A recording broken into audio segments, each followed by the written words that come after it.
आम्ही आळी करे प्रेम सुखाची लेकरे, पायी गोविली वासना तुच्छ केली ब्रह्मज्ञाना.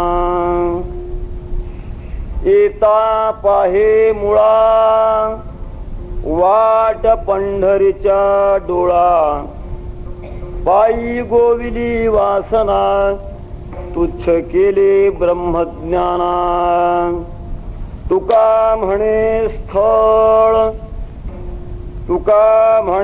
स्थळ मग मी पाहेन सकळ, पायी गोविली वासना तुच्छ केले ब्रह्मज्ञाना.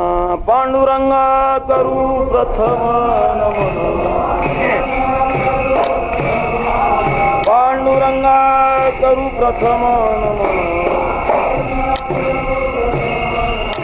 दुसरे चरणा संतांच्या,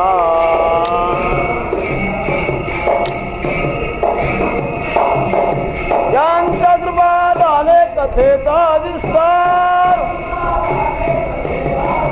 ज्यांच्या कृपात आले कथेचा विस्तार. आबाजी सद्गुरुदास तुका,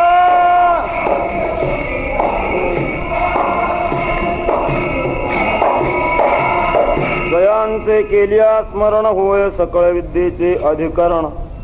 तेची वंदू श्री चरण श्री गुरूंचे, ते नमस्कारून आता. काय माझी वाणी मानेल संतासी, रंजवू चित्तासी आपुल्या विठ्ठला विठ्ठला विठ्ठला.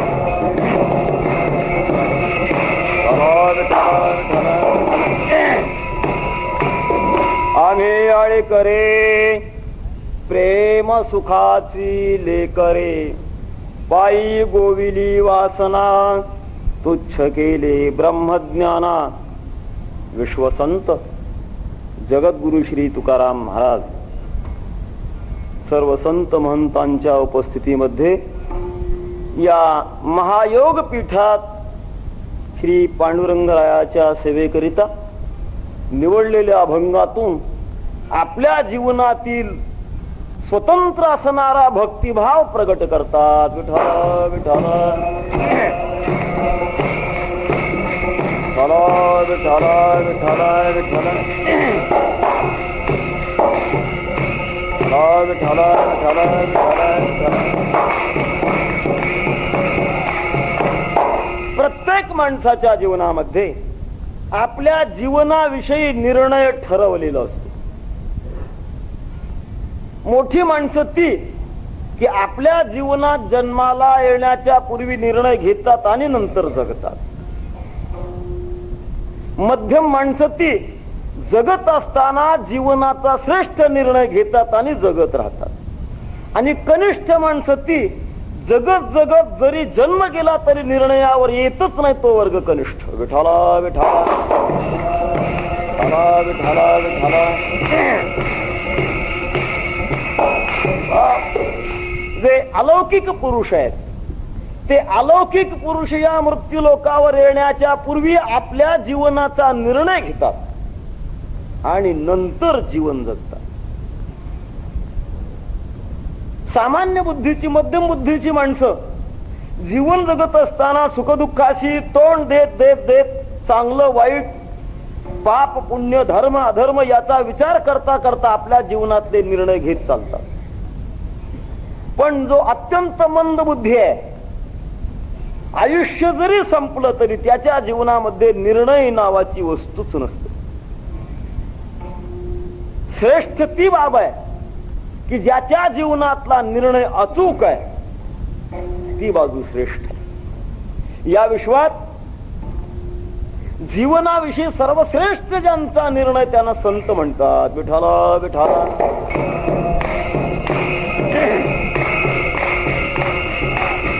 ज्यांचे विचार कालाने देशाने व्यक्तीने अवस्थेने बाधित होत नाही, कुठल्याही प्रसंगामध्ये ज्यांचे विचार नित्य नूतन असतात, ज्यांच्या विचारामध्ये हेय उपादेयता नसते असे अबाधित ज्यांचे विचार, अनुभव आणि जीवन, त्यांना संतांचं जीवन म्हणतात. या विश्वामध्ये सर्व जगाला ज्ञान देणारी एक मोठी शक्ती आहे, जिला आपण वेद म्हणतो. वेदामध्ये ज्ञान आहे. वेदाचं असलेलं ज्ञान माणसाच्या बाबतीत विचार करायला गेलो तर किती पत उपयोगाला येतं, हा देखील प्रश्न पुढे येतो. विठाला विठाला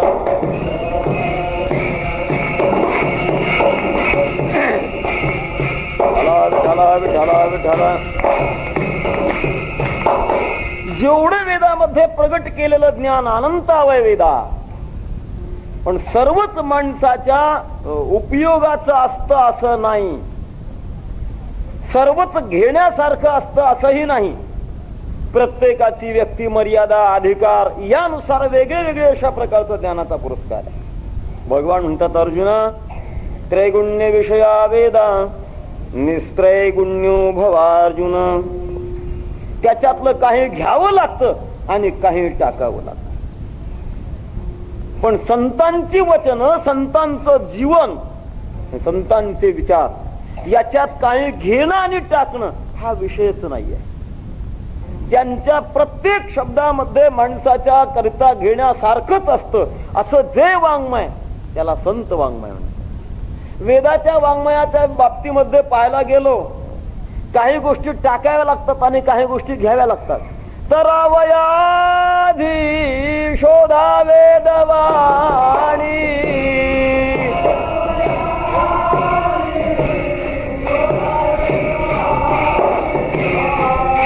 करावयाधी शोधा वेदवाणी,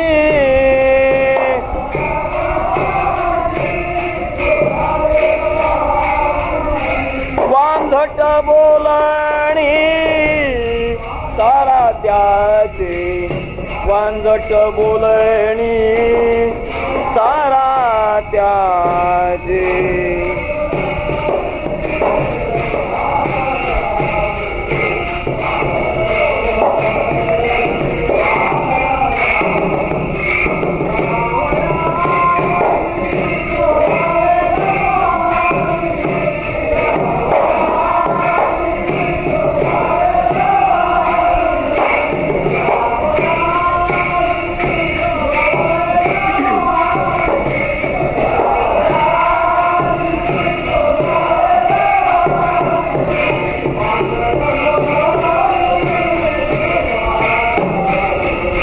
वांझट बोलणी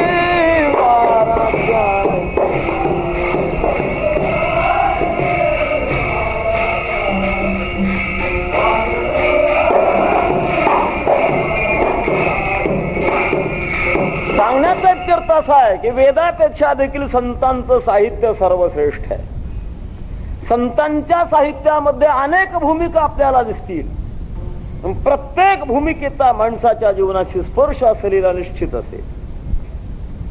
संतांचं सर्वांगीण आणि प्रमुख जीवन म्हणजे भक्ती जीवन, ज्याचा पुरस्कार, ज्याचा उपयोग सर्वसामान्य जीवनापासून तो श्रेष्ठ जीवनापर्यंत आहे. अशा प्रकारचं ज्या संतांचं जीवन, जे भक्ती भूमिकेचं जीवन, पण त्या भक्ती भूमिकेमध्ये देखील सर्व भक्तांची एक भूमिका नाही. प्रत्येकाच्या भूमिकेचे वेगळे वेगळे भाव असू शकतात. भगवत साक्षात्काराच्या बाबतीत सर्वांचा अधिकार जरी समान असेल, पण भगवन निष्ठेच्या बाबतीमध्ये मात्र सर्वांचे समान अशा प्रकारचे विषयक चिंतन असतात असं नाही. छोटस उदाहरण पुढे येते आणि ते सांगून पुढे चालतो. प्रकार असा झाला की वृंदावनला श्री तुलसीदास प्रभू सत्संग सांगत असताना त्यांच्या सत्संगाकरता स्वतः सूरदास प्रभू आलेले. पुष्कळ संत महंतांची सभा बसलेली आहे. इतक्यामध्ये असा गोंधळ सुरू झाला, ओरडा सुरू झाला की हत्ती आलेला आहे आणि त्या हत्तीच्या तावडीतून निसटण्याकरता प्रत्येकाने आपला आपला प्रयत्न करा. सूरदास प्रभूने आपल्या गळ्यातला तो एक तारा घेऊन इकडे तिकडे धावण्याचा प्रयत्न करायला लागले. तुलसीदास प्रभू मात्र आपल्या आसनावरून काहीच हलायला तयार नाही. प्रसंगानं तो आलेला हत्ती गेलाही, सर्व समाज शांत झाला. तुलसीदास प्रभूंच्या गोष्ट लक्षामध्ये आली की आजच्या या सभेमध्ये सूरदास प्रभू महान अधिकारी व्यक्ती आहेत, साक्षात्कारी आहेत. मग एवढे असताना सुद्धा त्यांचा भगवंतावर विश्वास नाही का? स्वतःचा जीव वाचवण्याकरता स्वतः प्रयत्न करतात. एका अर्थानं भक्त भूमिका ही पक्की नसावी. स्वतः तुलसीदास प्रभू सूरदास प्रभूंना विचारतात, तुम्हाला प्रभूवर एवढा विश्वास नव्हता की तुम्हाला प्रभू सोडवेल या संकटात म्हणून? सूरदास प्रभू म्हणाले, असं आहे त्याच्यातलं रहस्य. तुम्ही ज्या भगवंताची उपासना करतात तो भगवान आहे पालक श्रीराम, आणि मी ज्या स्वरूपाची उपासना करतो तो आहे बालक श्रीकृष्ण. एक आहे पालक आणि एक आहे बालक. पालकानं पाल्याचं पालन करावं हे योग्य आहे, पण बालकानं त्याच्यावर मी माझा पालनाचा भार घालावा हे मला पटत नाही, म्हणून मी माझा स्वतःच प्रयत्न केला. विठाला विठाला विठाला विठाला विठाला. भक्त जरी सर्वच जरी असतील, सर्व भक्तांची जी भूमिका आहे, निष्ठा आहे, ती सर्वांची समान असू शकते असं नाही. भक्तामध्ये एक प्रकारचा बाणा दिसतो, निष्ठा दिसते, ज्याला व्यवहारामध्ये हट्टाची प्रवृत्ती म्हणतात. संसारामध्ये माणसं आपल्या विषयाकरता प्राप्तीकरता हट्टी ठरतात. भक्त जीवनामध्ये सुद्धा हट्ट घेतलेले असतात. भक्त देखील हट्टी असतात, आपला हट्ट प्रगट करतात. फक्त प्रश्न एवढाच आहे, प्रापंचिकाच्या हट्टाचा विषय सामान्य आणि भक्तांच्या हट्टाचा विषय अलौकिक. तो श्रेष्ठ अशा प्रकारचा त्यांचा हट्ट असतो. संसाराच्या बाबतीत आपण जर पाहायला गेलो, हट्ट भूमिका ही विनाशाकडे नेणारी आहे. जी जी माणसं हट्टी असतात ती माणसं प्रसंगानुसार स्वतःचं नुकसान करतात, अधिक समाजाचं सुद्धा नुकसान करतात. विठाला विठाला.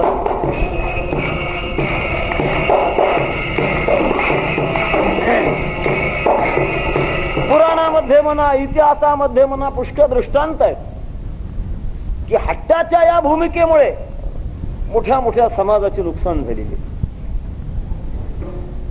कैकेयी मातेनं प्रभू रामचंद्रांच्या विषयी जो निर्णय घेतला आणि त्याच्या विषयात हट्ट घेतला, परिणाम काय झाला?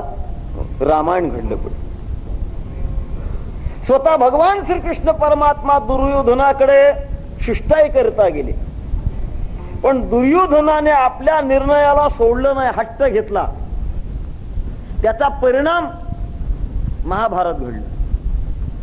सांगण्याचा अर्थ असा, इतिहासात, पुराणामध्ये अथवा व्यवहारामध्ये अशी अनुभूती येते की हट्ट हा सर्व प्रकाराच्या बाबतीत जर पाहिलं गेलं तर तो बाधक आहे. माणसाने निराग्रही असावं, दुराग्रही नसावं. विठाला विठाला.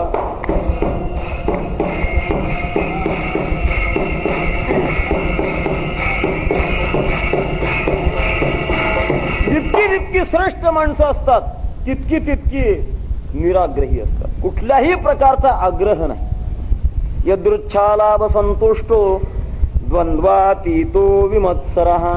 आहे त्या प्राप्त परिस्थितीमध्ये राहणं हा मोठेपणाच्या बाबतीत मोठा बाणा. अशा प्रकारचं मोठेपणाचं जीवन असता. जगद्गुरु तुकाराम महाराजांचं जीवन मात्र काही अंशामध्ये हट्टी दिसत, एकांगी दिसू लागलं. वस्तुतः तुकाराम महाराजांचं जीवन जन्माला संसारामध्ये आले, पण जन्माला संसारामध्ये येऊन सुद्धा संसाराविषयी रुची नाही. विठले हे चित्त प्रपंचापासून.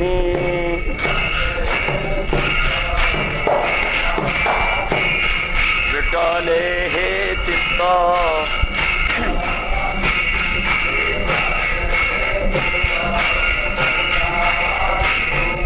वमनाते मनी बैसले ते.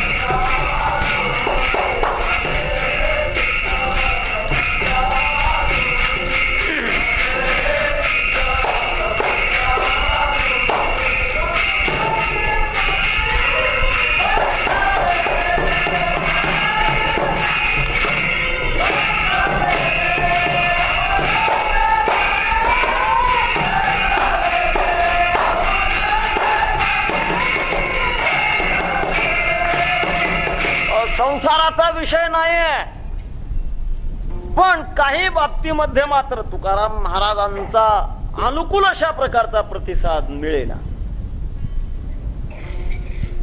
योग साधना करावी, महाराजांना ते पसंत नाही. जीवनामध्ये मुक्त होण्याकरिता ब्रह्मज्ञान मिळवावं, त्याविषयी महाराजांच्या मनामध्ये उदासीनता.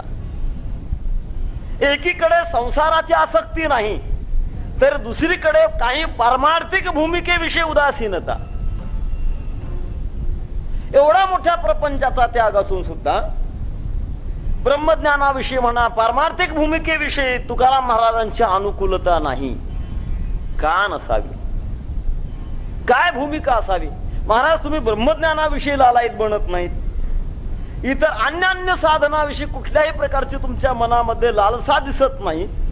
तुमच्या जीवनाच्या विषया बाबतीत जर पाहायला गेलो, आहे काय निर्णय, तुमच्या जीवनाची भूमिका काय, असा जगद्गुरु तुकाराम महाराजांना प्रश्न समोर आल्यानंतर महाराज आपल्या जीवनाची भूमिका अभंगाच्या पहिल्या चरणामध्ये म्हणतात.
काही प्रसंगामध्ये काही गुण असतात ते दोष होतात, आणि काही दोष गुण ठरतात. पक्षामध्ये तो सुंदर अशा प्रकारचा गोड गोड बोलणारा पोपट असतो. गोड बोलणं हा गुण आहे त्याचा, पण तो गुण त्याला बाधक होतो. का बाधक होतो? त्याच्या गुणाला बहाळून माणसं त्याला बंधनात टाकतात, पोपट्याला पिंजऱ्यामध्ये टाकतात. त्याचं कारण काय झालं? बंधन येण्याचं कारण त्याच्या जो गुण म्हणून. काही वेळेला दोष सुद्धा गुण होतात. एका अर्थानं ते बाधक जरी दिसत असतील तरी दुसऱ्या अर्थानं चांगले वाटत असतात. माझा व्यक्तिगतच प्रसंग सांगतो. एकदा असं एसटी मध्ये खूप गर्दी होती. 2 सीट त्या बाजूला असतात, त्या बाजूला पाहिलं, एका माणसाच्या जवळ अशा प्रकारचं ठेवलेलं सामान दिसलं. जवळ जाऊन चौकशी केली, या ठिकाणी कोणी बसलंय का? त्याने अगोदर निहाळून पाहिलं आणि नंतर ठेवलेली वस्तू उचलली, बसायला जागा दिली. समाधान वाटलं. ठीक आहे, याचा आपला परिचय नसताना एवढा दूरचा प्रवास करायचा आहे, आपल्याला एवढी मोठी साह्य याने केलं. विचारायला सुरुवात येईल, का हो तुमचा माझा काही परिचय नसताना तुम्ही मला एकदम जागा दिली, काय आपलं ऋणानुबंध? तो मोठा प्रामाणिक होता. त्याने सांगितलं, यात ऋणानुबंध वगैरे मानायचं काहीच कारण नाही.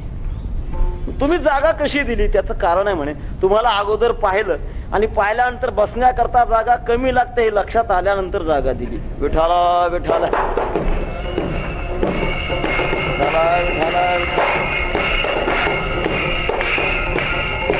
सांगण्याचा अर्थ असा की काही वेळेला दोष सुद्धा गुण होतात, काही वेळेला गुण सुद्धा दोष होतात.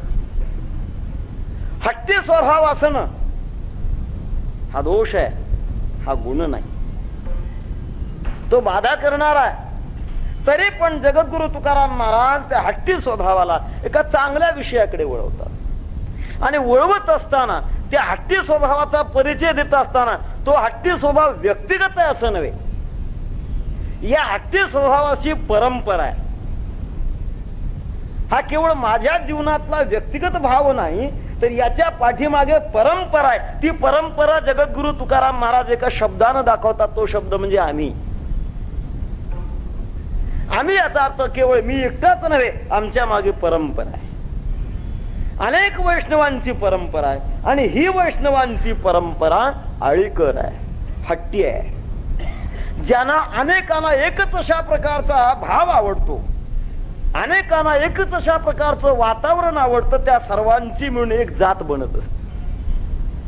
सध्या जातीवादाच्या विरोधी असणारा काळ तरी, परंतु त्या काळामध्ये कुठल्या ना कुठल्या तरी नवीन जाती निर्माण झाल्याशिवाय राहतच नाही. कारण जातीची व्याख्याच अशी आहे, एकम नित्यम अनेकानुगतम सामान्यम जाती. जो एक धर्म अनेकामध्ये समान स्वरूपाने राहतो त्याला जाती म्हणतात. तुकाराम महाराज म्हणतात आमची सुद्धा जात आहे. कोणती जात आहे? आम्हा भावी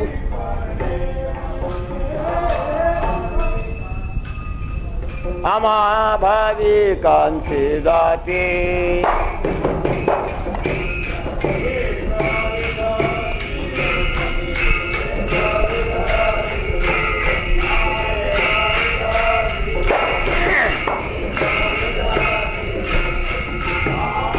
अलंकार युक्ती अलंकार युक्ती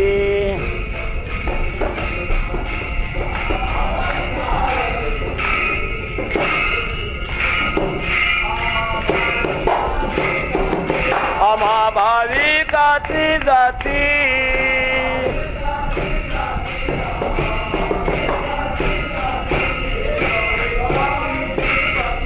एक विधाजी श्रीपती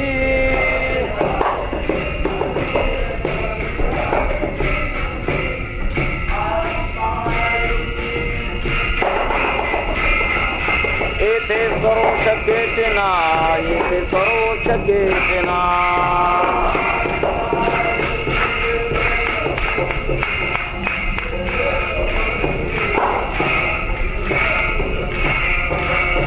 काही वेळेला आम्ही शब्द हा आदरवाचक जरी प्रगट केला असला, पण काही वेळा त्याचं रहस्य हे जातीवाचक आहे. हा जो स्वभाव आहे तो हा एकट्याचाच नव्हे, अनेकांचा स्वभाव. आणि अनेकांनी अशा प्रकारच्या हट्टाचा प्रयत्न केलाय. ज्ञानोबारायांनी सुद्धा एवढी ज्यांची भूमिका, ज्ञानोबाराय बोलतात किंबहुना श्री निवृत्ती ठेविलो असो जे स्थिती, ते काय देऊ हाती वाचेच्या. जी अवस्था आम्हाला लाभली ती अवस्था वाचेच्या हातामध्ये देता येत नाही, शब्दाच्या हातात देता येत नाही. अशी अलौकिक अवस्था आम्हाला लाभली. पण ज्ञानोबारायांनी सुद्धा या हट्टाची भूमिका घेतल्याशिवाय ते राहिले नाही. ज्ञानोबारायांचा बाळछंद नावाचा एक प्रकरणात्मक अभंग आहे. ज्ञानोबारा त्या अभंगामध्ये एक प्रकारचा छंद म्हणजे हट्टच घेतात. स्वतः बाळ बनतात आणि श्री गुरु पुढे, भगवान परमात्मा पुढे हट्ट धारण करतात की माझा हट्ट आहे. क्षीर सिंधू हे दुहिला,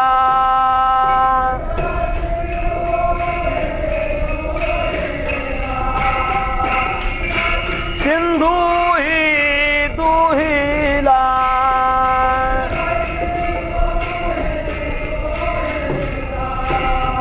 चतुर्दश रत्ने भरिला,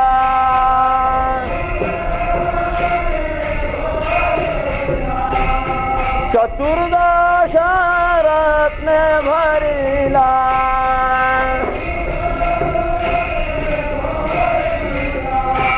मेघे तिथिल साऊला,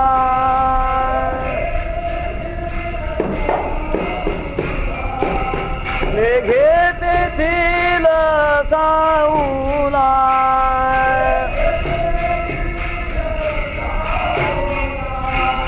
मज अबोला प्रपंचेसी, मज अबोला प्रपंचेसी.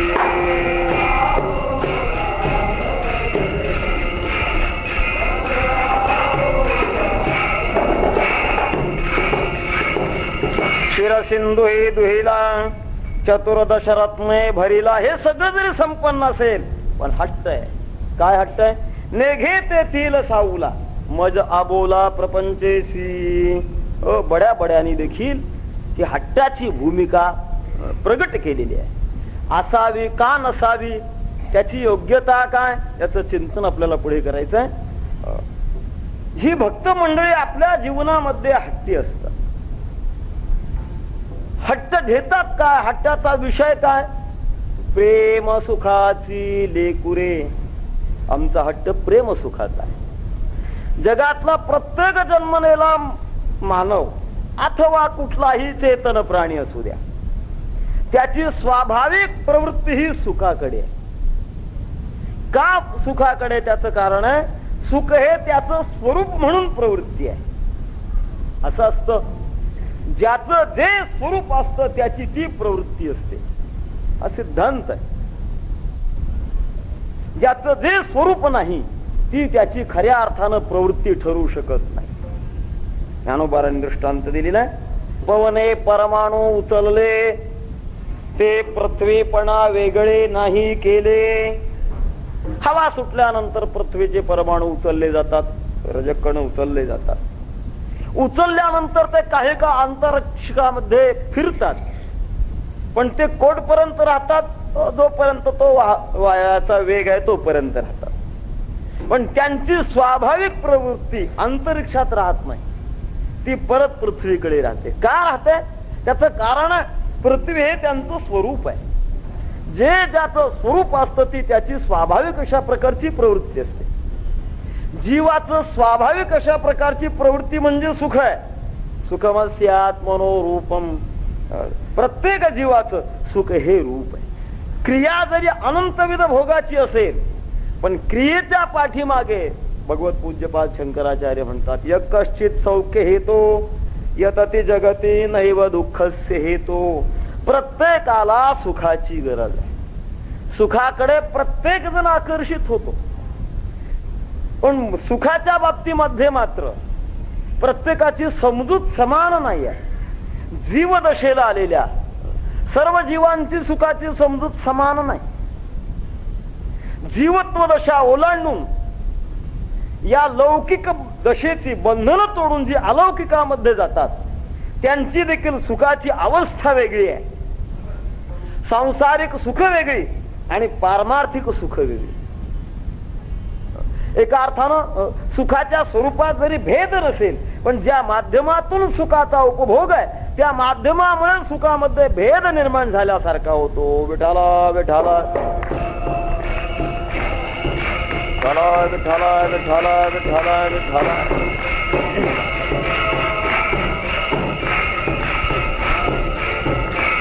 सर्वसामान्य सुखाचे 3 भाग पडतात.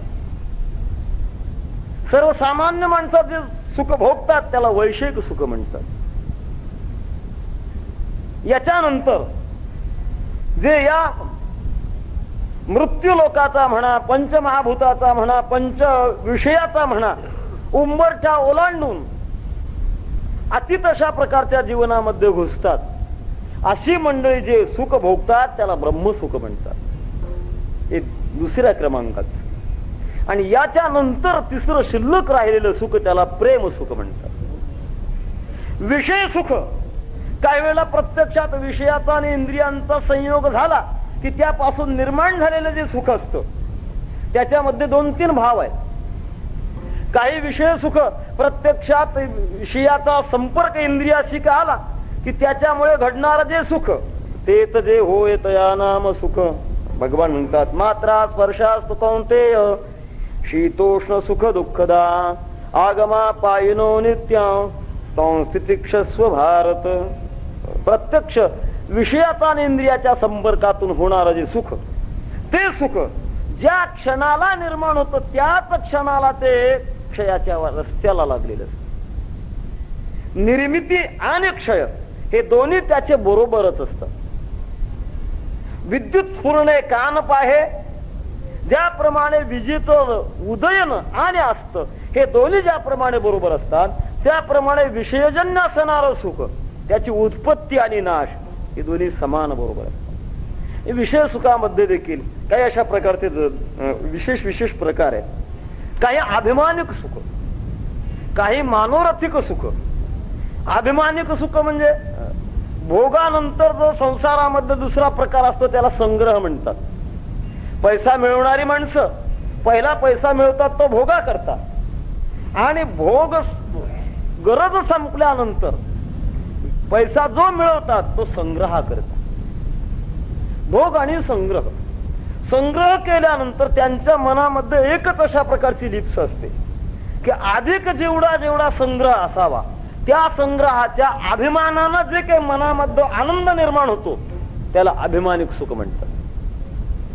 अनेक विषयाच्या पसाऱ्याच्या प्राप्तीपासून निर्माण होणारा जो आनंद आहे त्या आनंदापासून निर्माण होणारा जो भाव त्याला अभिमानिक सुख म्हणतात. तिसरं मानोरथिक सुख. काही वेळेला प्रत्यक्षात विषयाचा संपर्क आलेला नसतो, विषयाचा संग्रहही नसतो, पण केवळ मनानं चिंतन करणं, त्या चिंतनाचा प्रकार असा होतो की काही अंशामध्ये ते सुख प्राप्त झाल्यासारखं जरी वाटत असेल तरी तत्क्षणाला ते सुख दुःख देणार असत. दोन पती पत्नी पुष्कळ दिवस त्यांना संततीच नव्हती, 50-60 वर्ष होऊन गेली. एके दिवशी योगायोगाने चिंतन करायला काय हरकत आहे, मनोरथ करत बसले. तो पती आपला कल्पना करायला लागला. पहा म्हणाला, देवाची दया आपल्याला आतापर्यंत झाली नाही, पण कदाचित जर झालीच तर मला मोठं एक संकट वाटतंय. म्हणाल, काय संकट? मुलगा जन्माला आल्यानंतर त्याला झोपवण्याकरता जागा कुठे आहे? कारण आपल्या दोघांमध्ये फारशी जागा शिल्लक नाही. त्या स्त्रीने तसा असा प्रकारचा मनोरथाचा भाव प्रगट केल्यानंतर याला वाटलं, वा वा, आपल्या स्त्रीच्या मनामध्ये चांगली कल्पना निर्माण झाली. तो म्हणाला, देवाने देऊ तर दे, जागेची काय अडचण आहे, मी थोडा मागे सरकतो. 1 फूटवर मागे सरकला. मागे सरकल्यानंतर त्याच्या सौभाग्यवतीनं एवढ्यावर गप्प बसावं की पुन्हा दुसरी आणखीन कल्पना काढलीस. म्हणाले, देवाला परत आपल्याविषयी परत दया निर्माण झाली आणि दुसरा जर दिला तर? तो म्हणाला, काळजी करूच नकोस, आणखीन मागे 1 फूटवर सरकतो. मर्यादित जागा असल्यामुळे त्या पलंगावरून तो मागे सरकण्याचा 2 फुटाचा प्रयत्न करण्याबरोबर खाली कोसळला आणि कोसळण्याचा परिणाम कंबरड मोडलं. नसलेला मुलगा जर कंबरड मोडतो तर असलेला काय करील? मानोरथिक सुख. मनोरथाच्या सुखापासून ज्या क्षणाला सुखाची अनुभूती प्राप्त होते त्या क्षणाला त्याचा दुःखाचा सुद्धा भाव प्राप्त होतो. हे वैषयिक सुख.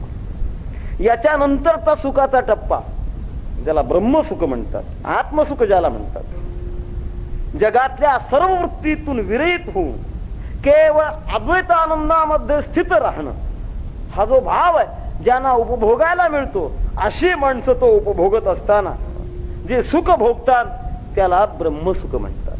त्या सुखाचा जो भाव आहे तो जगामध्ये प्रगट करता येत नाही, त्याला उपमा देता येत नाही, ते सुख शब्दामध्ये प्रगट करता येत नाही. काय सांगो झाले काहीची बाई, काय झालं हे प्रत्यक्षात शब्दातून प्रगट करता येत नाही. हे ब्रह्मसुख आहे. आणि याच्यानंतर तिसरं सुख असणार त्याला म्हणतात प्रेमसुख. विषय सुख क्षणाक्षणाला संपणार असतं, ब्रह्मसुख हे त्याच ठिकाणी स्थिर राहणार असतं. ब्रह्मसुखामध्ये कमतरता होत नाही आणि वाढही होत नाही.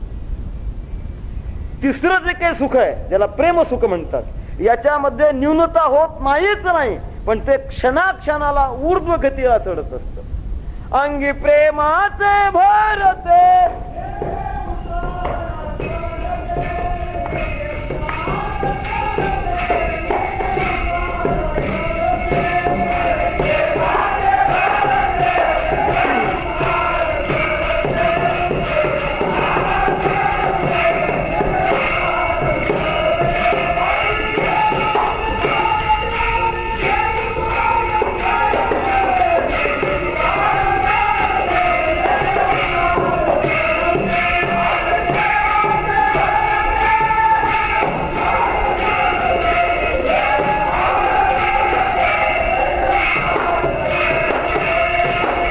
ज्याच्यामध्ये उतार नाहीये, क्षणाक्षणाला ज्याची गती ऊर्ध्वच असते भोगत असताना न्यूनता न होताना त्याची जी काही अनुभूती आहे, त्याचं जे आकर्षण आहे, ते आकर्षण सारखंच पुढे वाढत राहणं. किती वाढत राहतं हे जन्मभर पुरतं का? ते जन्म नव्हे, हा जन्म सुद्धा पुरत नाही.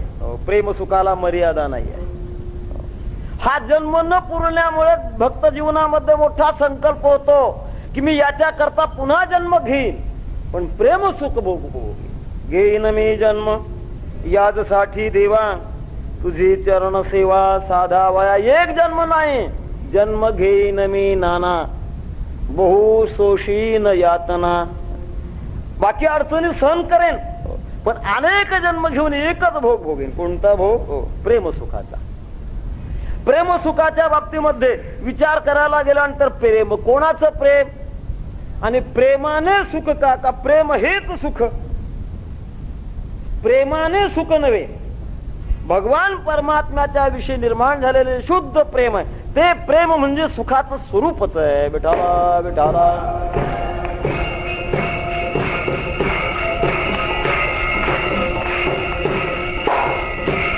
संसारामध्ये ज्याला प्रेम असं म्हटलं जातं, त्याच्या प्रेमाच्या पुढे अशा प्रकारच्या अवस्था आहेत ज्याच्यामुळे सुख होतं. भक्तीमध्ये असणारं जे काही प्रेम आहे, या प्रेमाच्या पुढे कुठल्याही प्रकारची मर्यादा नाही, अवस्था नाही आहे. प्रेम हे मूर्तिमंत सुखच आहे. प्रेम सुख देई, प्रेम सुख देई, प्रेमे विण नाही समाधान. प्रेम हे मूर्तिमंत सुख आहे आणि अशा मूर्तिमंत सुखाचा आम्हाला जीवनामध्ये मोठा अशा प्रकारचा भाव असल्यामुळे, आकर्षण आमचं असल्यामुळे आम्ही त्याच्याकरिता जगतो, त्याच्या विषयीच हट्ट घेतो. ज्याला ज्या गोष्टीचा हट्ट घ्यायचा आहे त्याला काही गोष्टी टाकाव्या लागतात.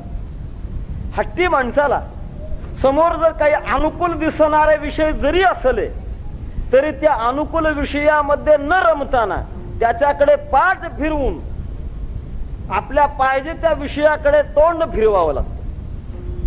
तुम्ही हट्ट घेता खरं, पण हट्ट घेत असताना कशाकडे पाठ फिरवणार, कशाचा त्याग करणार? प्रेम सुखामध्ये आड येणारे जे दोन भाव आहेत, त्या दोन भावाचा आम्ही त्याग करणार हे महाराज अभंगाच्या दुसऱ्या चरणामध्ये सांगतात.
जीवाच्या जीवनामध्ये अनंत कालापासून जीवाचं जीवत्व सांभाळणारी एक विकारी वृत्ती जी वासना, ती विषयाकडे ओढत होती, पण तिला मात्र विषयातून खेचलं आणि खेचून भगवंताच्या पायावर तिला बांधलं.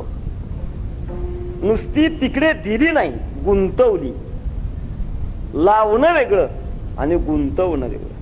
कदाचित लावली असती तर पुन्हा परत येण्याचा तिची शक्यता होती, पण आता मात्र आम्ही वासना आणि भगवान परमात्म्याचे चरण या दोघांचा निकट अशा प्रकारचा संबंध करून दिला. एकमेकात अडकवले. वासनेला कुठला तरी मूर्तिमंत अशा प्रकारचा विषय असावा लागतो. भगवान परमात्म्याचे मूर्त स्वरूप असणारे पाय, त्या मूर्त स्वरूपाला आम्ही वासनेला एकत्र केलं अगोदर ती अनंतविध मार्गाने वाहत होती आणि अनंतविध मार्गाने वाहत असताना सुद्धा एका ठिकाणी स्थिर नव्हती. तिचे अनंत अशा प्रकारचे मार्ग वाहत होते. अनंत मार्ग वाहत असल्यामुळे ती कुठेही स्थिर राहू देत नव्हती. पण आम्ही तिचं सर्व अशा प्रकारचं इंगित ओळखून तिला एका ठिकाणी आणलं आणि सर्व दृष्टीनं निग्रहित करून तुका म्हणे अवघी आवरिली वासना.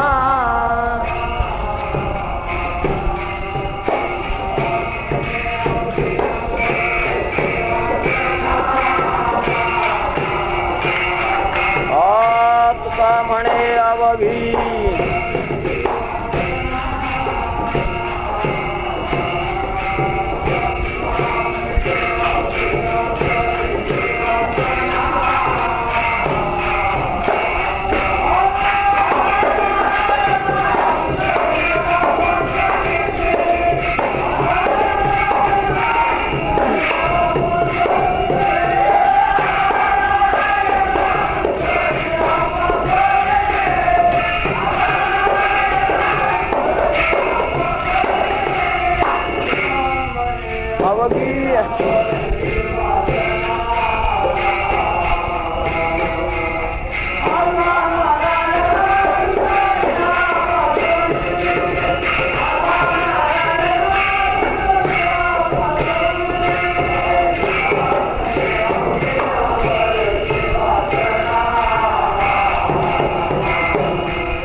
वासनेला आवरलं आणि आवरल्यानंतर भगवंताच्या पायावर तिला एकमेव अशा प्रकारचं गुंतवलं. आता गुंतवल्यानंतर ती दुसऱ्या विषयाची इच्छा करणार नाही म्हणून हा पहिला प्रतिबंध आम्ही आवरला. दुसरा प्रतिबंध, ज्या वेळेला जीवाच्या अंतःकरणामध्ये वासना कुठली राहत नाही, निर्वासन चित्त होतं, त्यावेळेला त्याचं ब्रह्मस्वरूपाशी ऐक्य होत. जर ब्रह्मस्वरूपाशी ऐक्य आमचं झालं, केवळ वासना बाजूला काढली, तिथे जर ऐक्य झालं, पुन्हा प्रेम सुख भोगता येणार नाही. वासना का बाजूला झाली की त्याच्या अंतःकरणामध्ये ब्रह्मभाव निर्माण झाल्याशिवाय राहतच नाही. विठाला विठाला.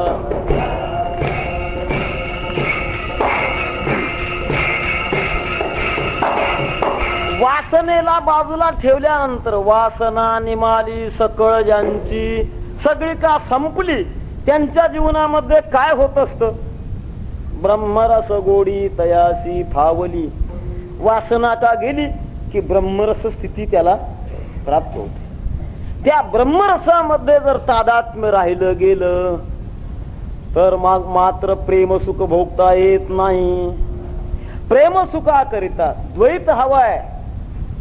प्रेम सुखाकरता वासना हवी आहे. संसारामध्ये सामान्य विषयोपभोगा करता काही लागणाऱ्या ज्या वृत्ती जशा आहेत तशा वृत्ती सुद्धा प्रेम सुखाकरता त्या गरजेच्या आहेत. आणि ज्या वेळेला ब्रह्मवृत्ती निर्माण होईल त्यावेळेला मात्र ते प्रेम सुख भोगण्याकरता योग्यता निर्माण होणार नाही. आम्ही त्याला एक केलं, तुच्छ केले ब्रह्मज्ञाना.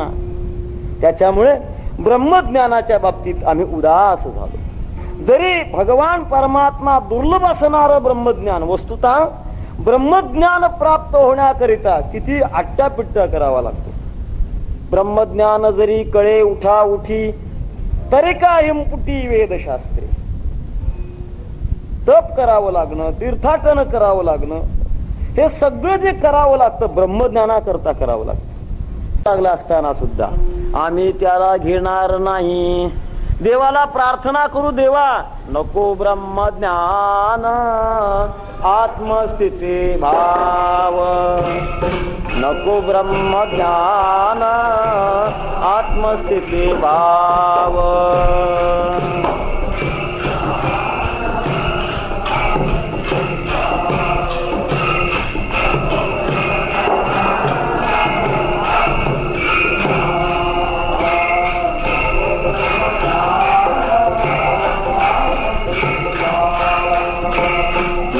ब्रह्मज्ञान आत्मस्थिती भाव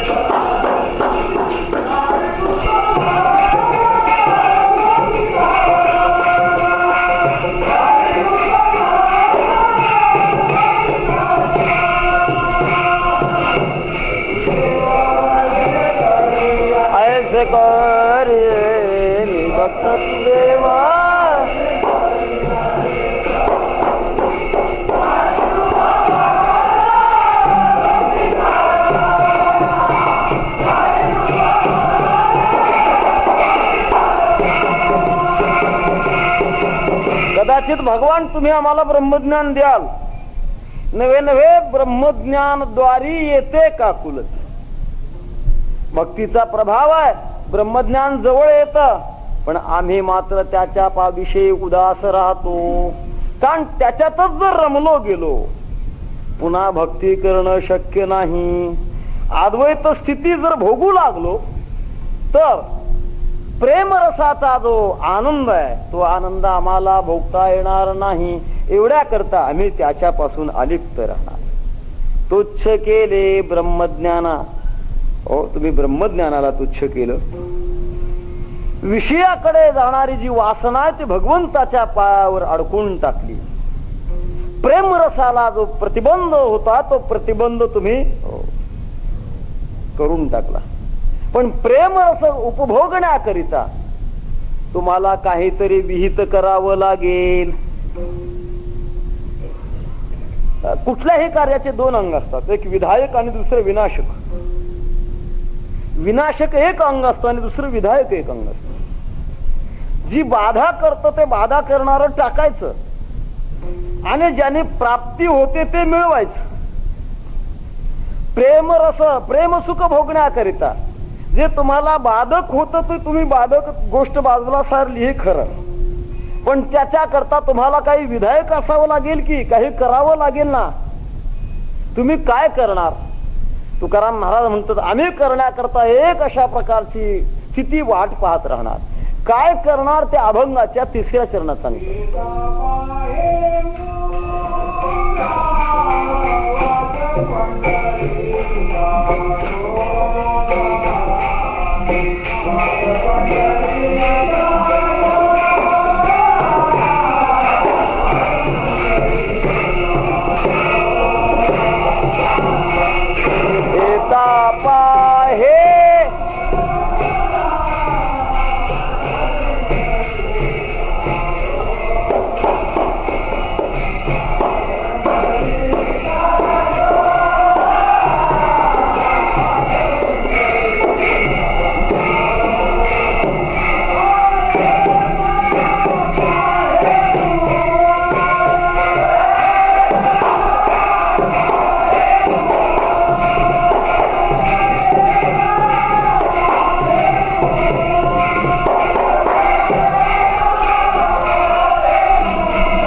आतुर बनणार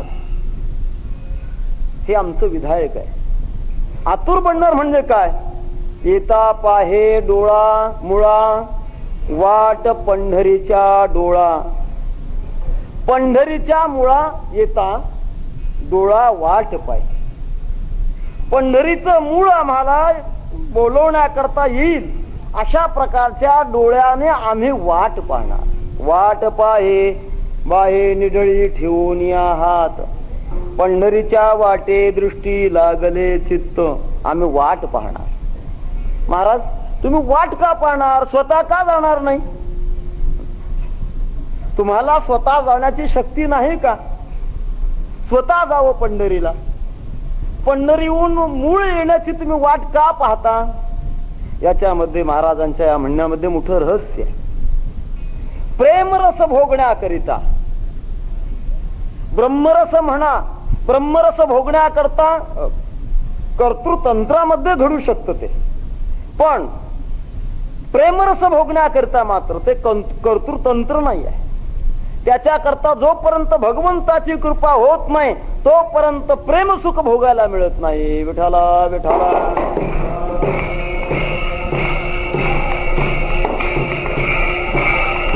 ब्रह्मज्ञानाच्या बाबतीमध्ये सत्शिष्यत्व मिळवून घेतलं, पुरुषार्थ केला, श्री गुरुची प्राप्ती झाली आणि प्राप्ती झाल्यानंतर जगातला जो द्वैत भाव आहे तो द्वैत भाव संपला.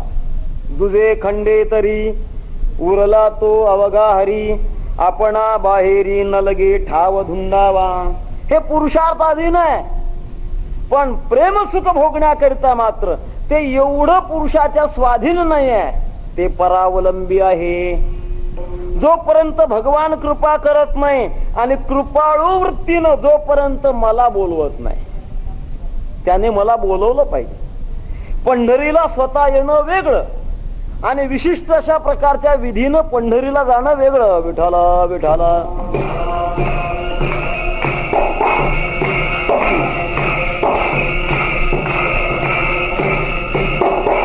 भगवंताचं मूळ येण्याची दोन अशा प्रकारची साधनं.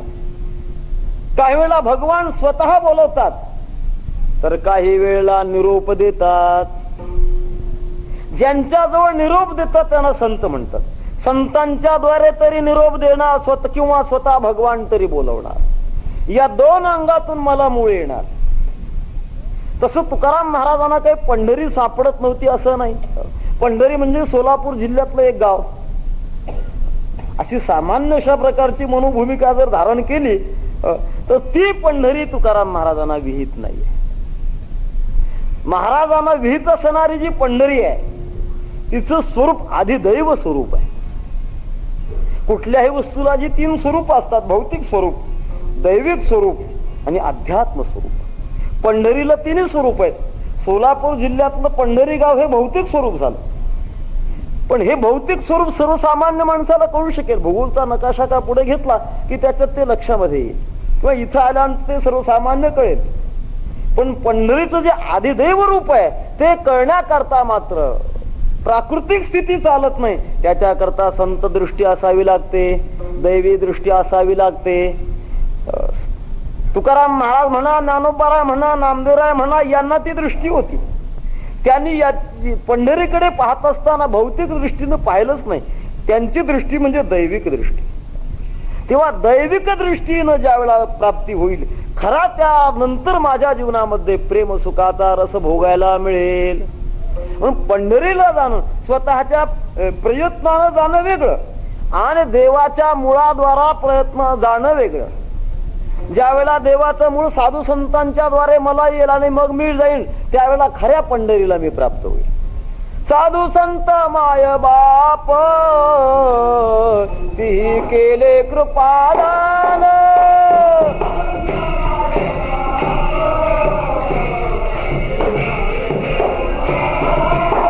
साधू संत माय बाप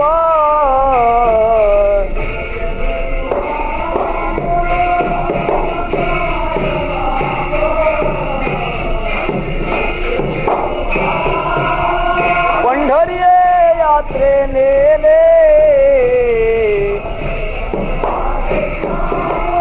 पंढरी यात्रे नेले,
घातले अंजना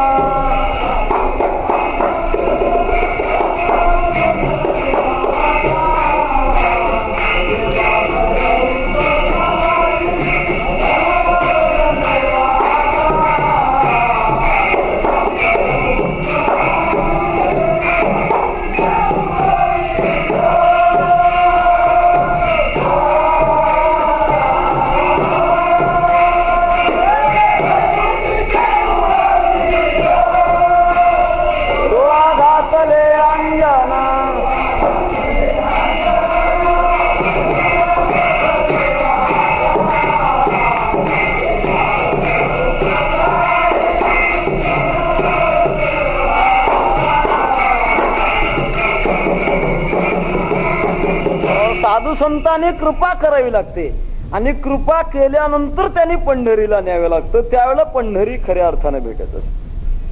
नाथ महाराज म्हणतात, बोध दिला मज सांगा ते मार्ग दाविला नीट, भ्रांती हे समूळ गेली दिसू लागली वाट, नाचत प्रेम छंदे चालू लागलो सपाट, एका जनार्दनी पावलो पंढरी पेठ. पंढरीला प्राप्त होण्याकरिता अशी प्रक्रिया घडावी लागते. साधू संतांची कृपा घडावी लागते. साधू संतांची कृपा भगवंताच्या द्वारे मुळाच्या द्वारे येऊ. आता स्वतः भगवान परमात्मा मूळ पाठव, हे कोणतंही घडो, पण ज्या वेळेला मला अशा प्रकारची एक प्रकार आव्हानाची भूमिका येईल त्यावेळेला मग मी प्रेम रस भोगण्याकरता उद्युक्त बनेल, लायक बनेल. आणि मग असा का योग्य बनल्यानंतर पंढरीला आल्यानंतर मी काय करील हे अभंगाच्या 4थ्या चरणात सांगतात.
ही कृपा होईल त्यावेळेला पंढरीचा खरा मला परिचय होईल.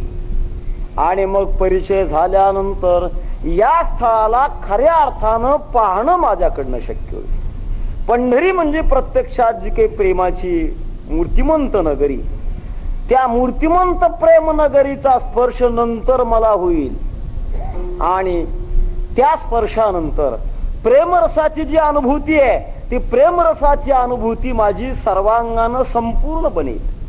त्या प्रेम अनुभूती करता या जीवनामध्ये मी काही गोष्टी वर्ज करेन, त्या जवळ येऊ देणार नाही. तुच्छ केले ब्रह्मज्ञाना पायी गोविली वासना, भगवंताच्या चरणाविना दुसरी कुठलीही प्रकारची वासना करणार नाही आणि एकच भगवंताच्या विषयी हट्ट घेणार. विठोबा रखुमाई जय जय विठोबा रखुमाई, जय जय विठोबा रखुमाई, जय जय विठोबा रखुमाई, जय जय विठोबा रखुमाई, जय जय विठोबा रखुमाई, जय जय विठोबा रखुमाई.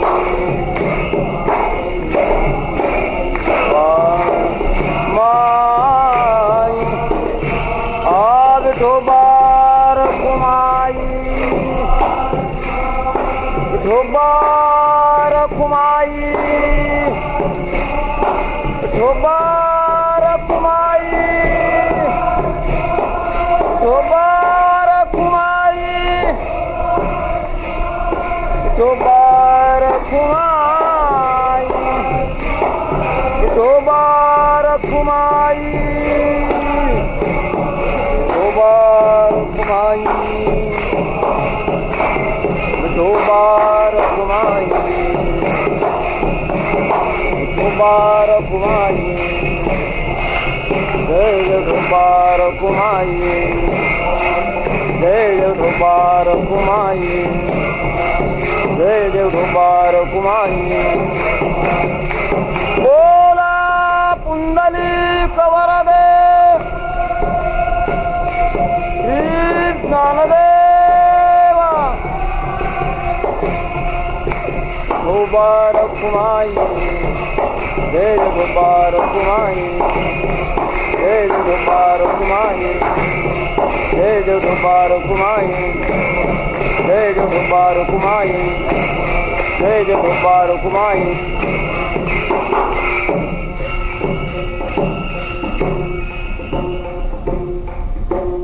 आळे करे प्रेम सुखाची लेकरे पायी गोविली वासना तुच्छ केले ब्रह्मज्ञाना. जगद्गुरु तुकाराम महाराज भक्ती प्रेम सुखा करता आपल्या हट्टाची भूमिका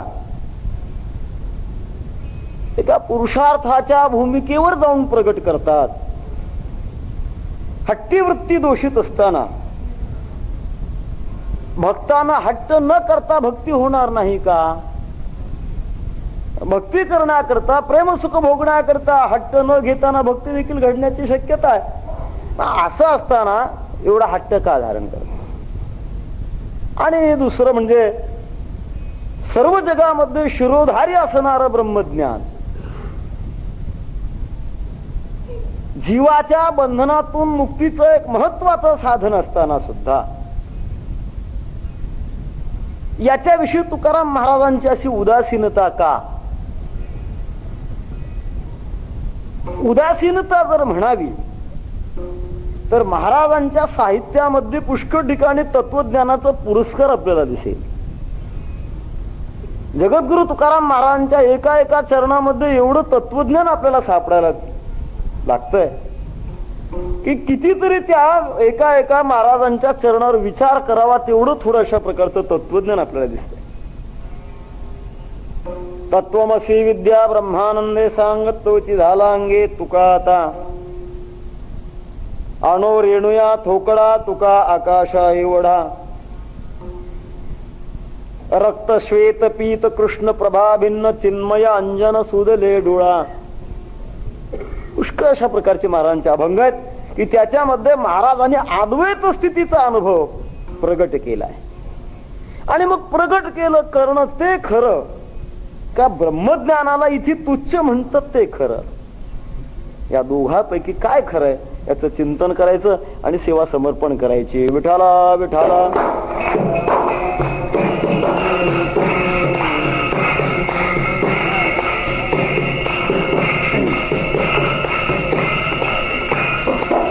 प्रेम सुखा करता हट्ट नाही घेतला तर चालत नाही का? विना हट्टा प्रेम सुख भोगायला मिळत नाही का? याचं उत्तर थोडक्यामध्ये असं आहे, भक्ती सुख भोगण्याकरिता चार गोष्टीची गरज असते. पहिलं जी भक्ती करायची ती भक्ती विहित असावी लागते, म्हणजे तिला विधी असावा लागतो. दुसरी गोष्ट त्या भक्तीच्या उपभोगाविषयी इच्छा असावी लागते. तिसरी गोष्ट ज्याविषयी भक्ती करायची त्याच्याविषयी विश्वास असावा लागतो. आणि चौथी गोष्ट हे सगळं झाल्यानंतर याच्याविषयी आग्रह असावा लागतो. जगामध्ये काही अशी उपास्य दैवत आहेत आणि त्यांची भक्ती केली जाते, पण ती खऱ्या अर्थानं भक्ती ठरली जात नाही. सेंदारी हेंदारी दैवाते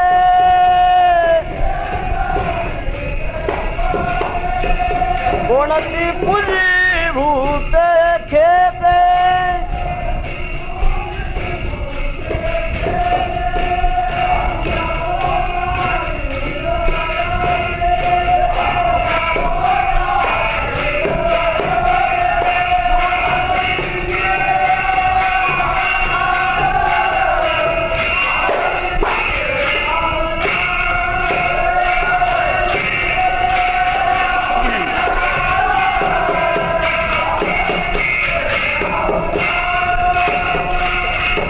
चंद्रे हेंद्रे आणखी काही अधिकार संपन्न असणाऱ्या देवता भूत प्रेत यांची उपासना जगामध्ये केली जात दिसते, पण ती खऱ्या अर्थानं शास्त्र विहित नाही.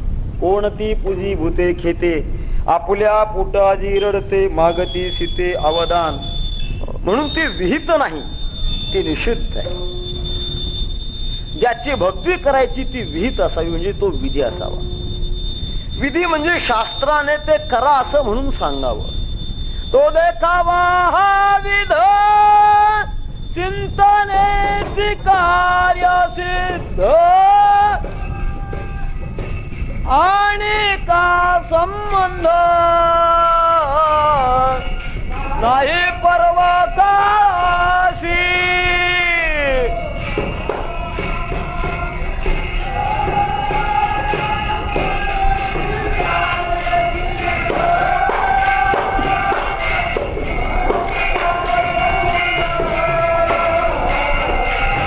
नाही परवा काशी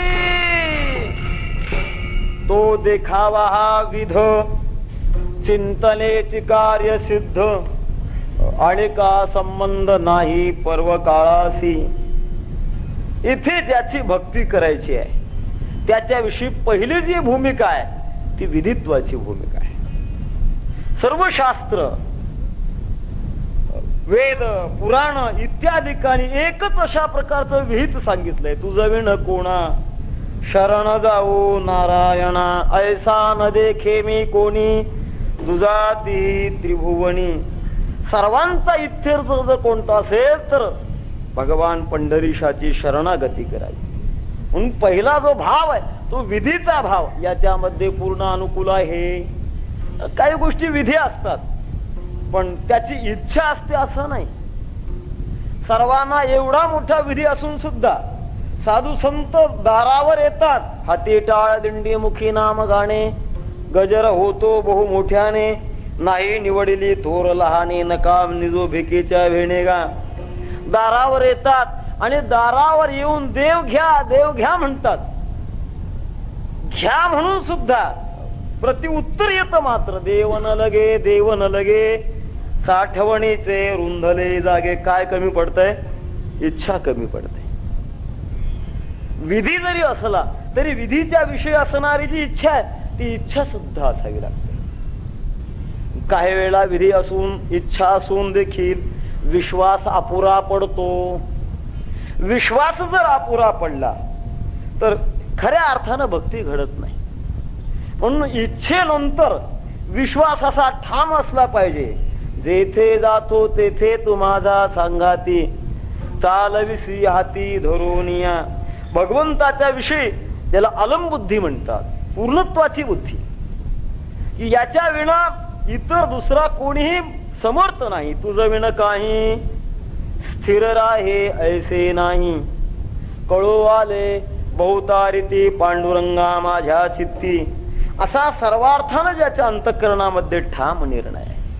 वाटेत ते जरी झालं तरी चालेल. ज्याच्या जीवनात भगवंताच्या उपासनेच्या विषयातला विश्वास डगमगतच नाही असा अतूट विश्वास असणं ही तिसरी भूमिका आहे. आणि विश्वासानंतर आग्रह असावा लागतो. त्या विश्वासाची जी अभिव्यक्ती आहे ती अभिव्यक्ती आग्रहाच्या द्वारे घडत असते. म्हणून विधी इच्छा विश्वास आणि आग्रह. तो आग्रह असल्याशिवाय भगवान परमात्म्याच्या कृपेला तोंड पडत नाही. विठ्ठल विठ्ठल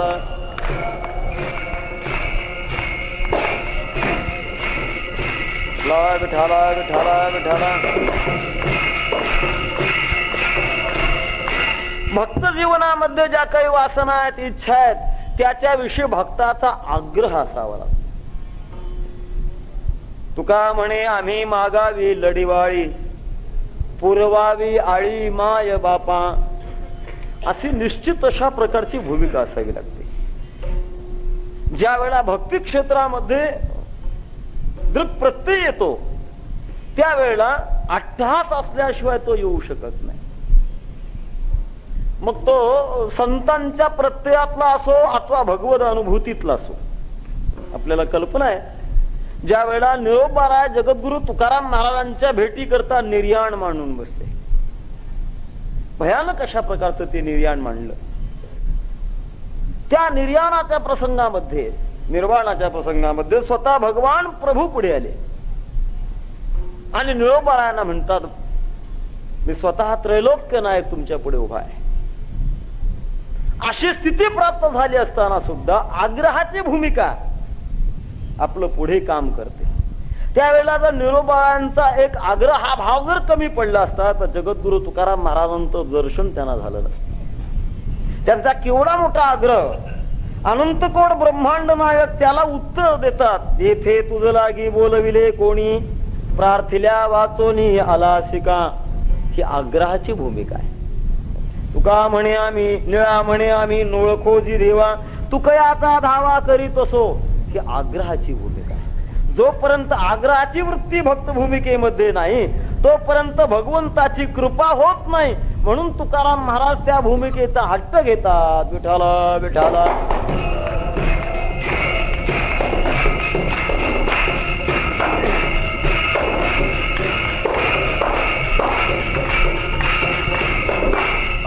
याच्याही पाठीमागे अशी पार्श्वभूमिका, भगवंताला माहित आहे जे धावा करतात, जे देवाकडे येतात, त्याच्याकरता भगवान परमात्मा काही अनंत अशा प्रकारच्या वस्तूंनी वस्तू फेक करत असतो.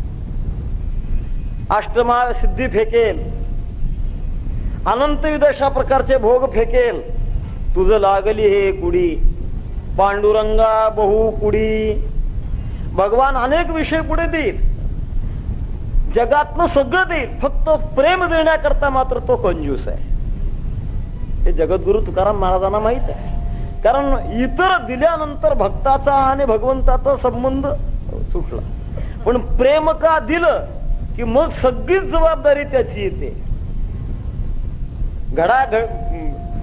मडकी घडवणं, बाळंतपण करणं आदी करून असणारी सामान्य कामापर्यंत देखील जबाबदारी प्राप्त होते. भगवान सगळं देईल, पण प्रेम देण्याच्या बाबतीमध्ये चौकशी केल्याशिवाय, कसून पाहिल्याशिवाय प्रेम देत नाही. म्हणून तुकाराम महाराजांना माहित आहे की आपण अट्टास घेतल्याशिवाय, हट्ट घेतल्याशिवाय ते मिळणार नाही. एवढ्या करता महाराज म्हणतात, आम्ही आळी करे प्रेम सुखाची लेकरे. हट्ट घेता खरं, पण ब्रह्मज्ञानाला तुम्ही तुच्छ का म्हणता?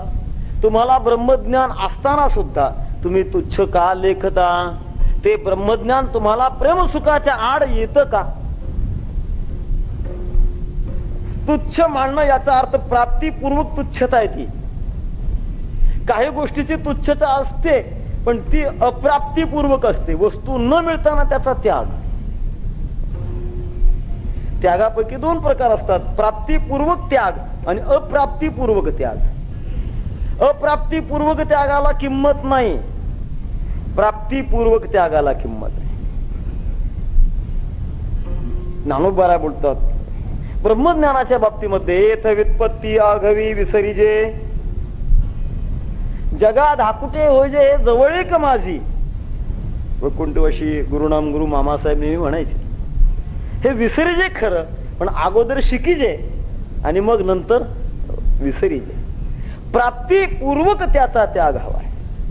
ब्रह्मज्ञानाच्या बाबतीत तुम्ही तुच्छता दर्शवता, तुम्हाला त्याची प्राप्ती नाही म्हणून तुच्छता, का प्राप्त झाल्यानंतर तुच्छता?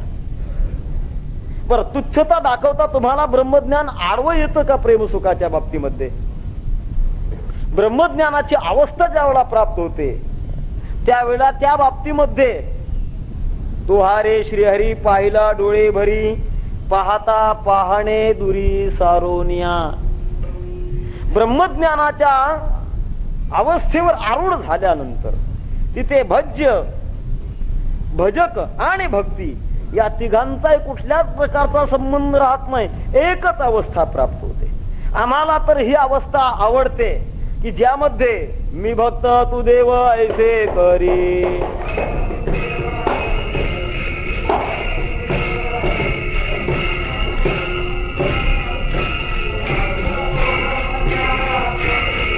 नको ब्रह्मज्ञान आत्मस्थिती भाव, मी भक्त तू देव ऐसे करी.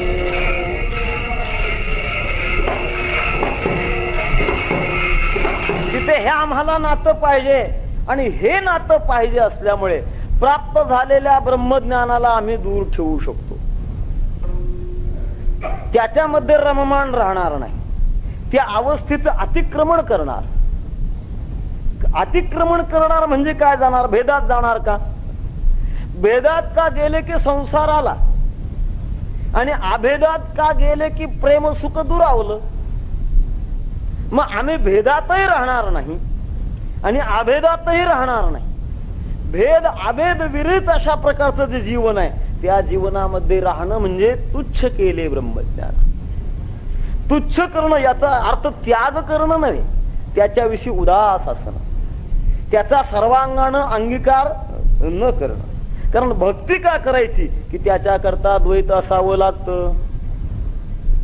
द्वैताच्या बाबतीमध्ये आम्ही द्वैत धारण करणार, पण सांसारिक भूमिकेतलं जे द्वैत आहे ते द्वैत धारण करणार नाही, कल्पित द्वैत धारण करणार. भक्त्यर्थम कल्पितम द्वैतम अद्वैतादपि सुंदरम. भक्ती करता निर्माण केलेलं सांभाळलेलं जे द्वैत आहे ते द्वैत अद्वैत अवस्थेपेक्षा देखील श्रेष्ठ असतं.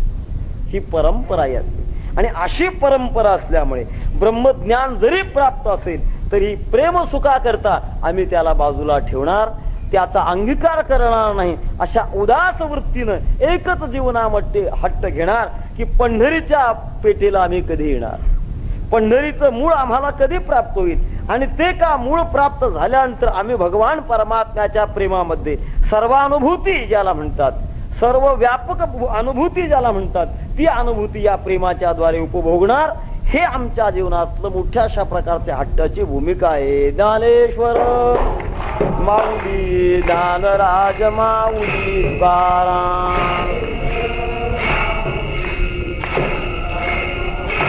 जय जय ज्ञानेश्वर माऊली ज्ञानराज माऊली तुकाराम. जय जय ज्ञानेश्वर माऊली ज्ञानराज माऊली तुकाराम.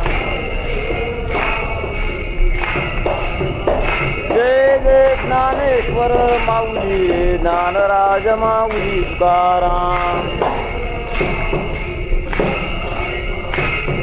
बोला पुंडलिक वरदे श्री ज्ञानदेव ज्ञानेश्वर माऊली ज्ञानराज माऊली तुकाराम.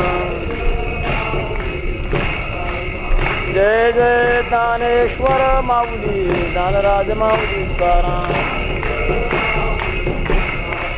जय जय ज्ञानेश्वर माऊली ज्ञानराज माऊली तुकाराम. जय जय ज्ञानेश्वर माऊली ज्ञानराज माऊली तुकाराम. जय जय ज्ञानेश्वर माऊली ज्ञानराज माऊली तुकाराम. जय जय ज्ञानेश्वर माऊली ज्ञानराज माऊली तुकाराम.